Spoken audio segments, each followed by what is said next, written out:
15 বছরে যা হয়েছে কাছাকাছি করাপশন কিন্তু গত 5 মাসে হয়ে গেছে। বাংলাদেশ ক্রিকেট বোর্ডের বিরুদ্ধে দুর্নীতি নতুন কোনো অভিযোগ নয়, তবে এবার সেই অভিযোগে নতুন মাত্রা যোগ করলেন বোর্ডের বর্তমান পরিচালক আদনান রহমান দীপন। তার বিস্ফোরক মন্তব্যে নতুন করে তোলপাড় সৃষ্টি হয়েছে।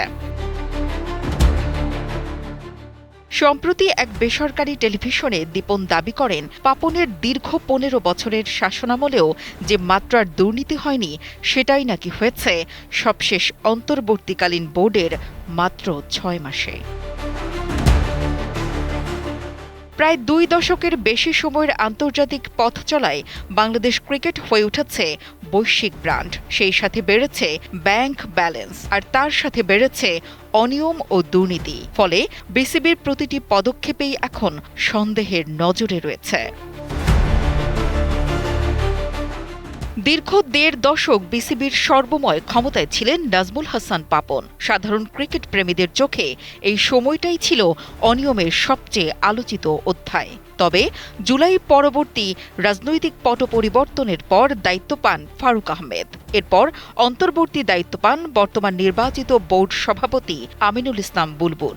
কিন্তু ওই 6 মাসই বিসিবির ইতিহাসের সবচেয়ে কলঙ্কিত অধ্যায় হতে চলেছে।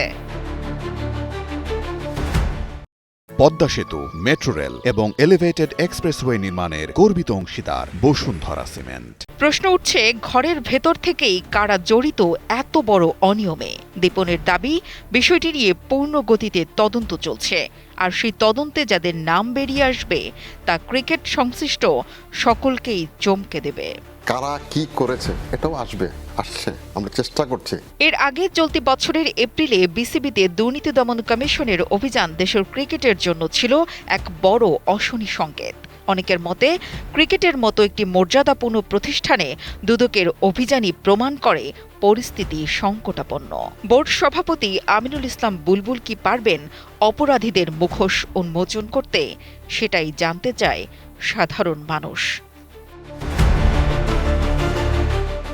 শাহেদ আলম ফাহিমের তথ্য ও ভিডিও চিত্রে ডেস্ক রিপোর্ট, কালের কণ্ঠ।